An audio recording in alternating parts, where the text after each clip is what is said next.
Hola, ¿qué tal? Soy Javier Garza Ramos para Latinus. En esta ocasión, para tratar de darle algo de sentido a las noticias que nos están llegando de Washington, en las poco más de 3 semanas que tiene Donald Trump de haber regresado a la Casa Blanca y cómo le afectan a México. En ocasiones, las medidas que anuncia Trump son tan radicales que dejan pasmados a quienes tendrían que reaccionar. Por ejemplo, esta semana vimos cómo el Pentágono ha reconocido un aumento en los vuelos espía que realiza en territorio mexicano a los grupos del crimen organizado en México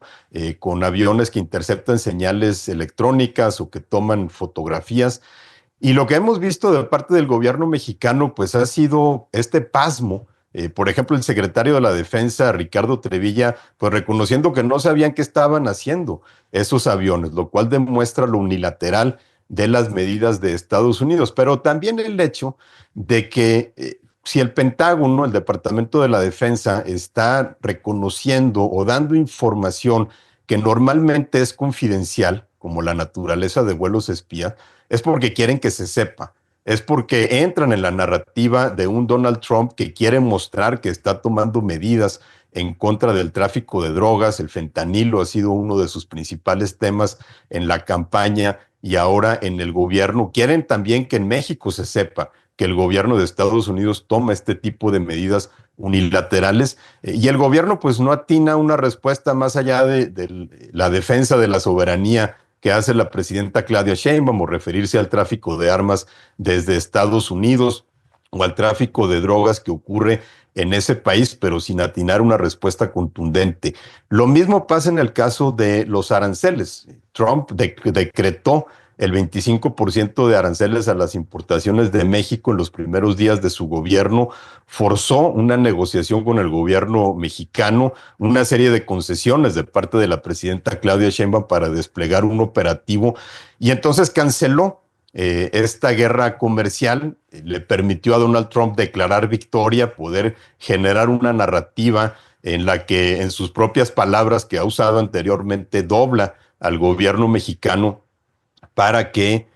siga sus exigencias, ¿no? En este caso, detener el flujo de migrantes y detener el flujo de drogas. Lo mismo ocurre ahora con los aranceles de 25% al acero y al aluminio que importa Estados Unidos de cualquier país y en el cual México pues es uno de los principales afectados al ser el tercer país que exporta más acero a Estados Unidos. Y si bien es cierto lo que ha dicho el secretario de Economía, Marcelo Ebrard, que la medida no tiene lógica porque México le compra más acero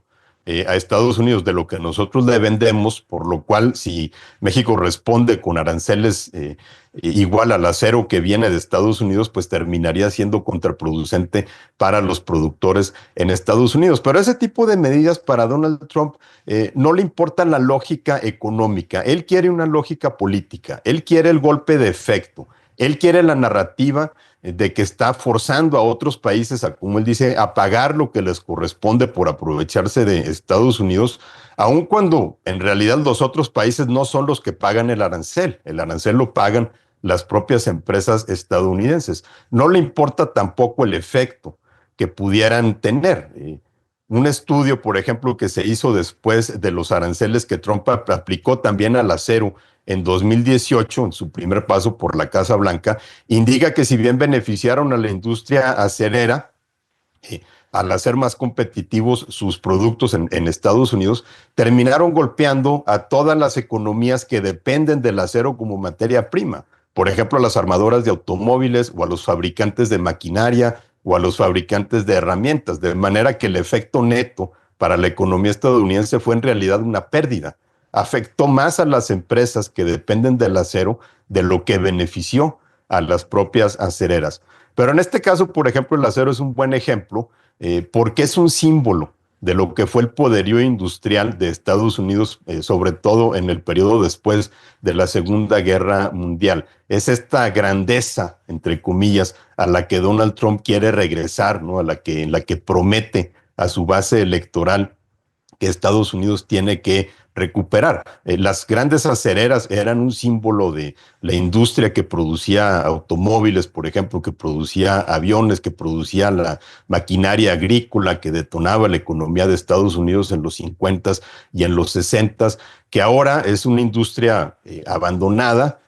pero que afecta principalmente a estados que son la base electoral de Trump, como Ohio y Pensilvania, que fueron entre los principales productores de acero de Estados Unidos. La narrativa de Trump es recuperar esa grandeza industrial que se ha ido con el libre comercio, que cambió las dinámicas económicas en Estados Unidos a finales del siglo XX, principios del siglo XXI, con los acuerdos comerciales, con la integración de las economías de América del Norte, por ejemplo, pues una grandeza que se perdió, que será muy difícil recuperar, pero que en la narrativa de Trump él trabaja por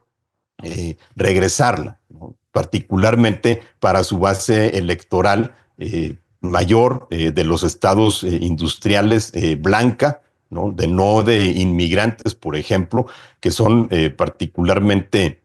en los estados que más han sufrido por el libre comercio. Entonces, lo que vemos son narrativas de Trump. Él quiere golpes mediáticos, él quiere poder decirles a los votantes que les está cumpliendo, aun cuando sus medidas después vayan a tener efectos económicos negativos, como en el caso de los aranceles, aun cuando más adelante en el tiempo le vayan a cobrar la factura. En la medida en la que sepamos leer estos arrebatos de Donald Trump, pues en esa medida México estará en mejores condiciones de responder.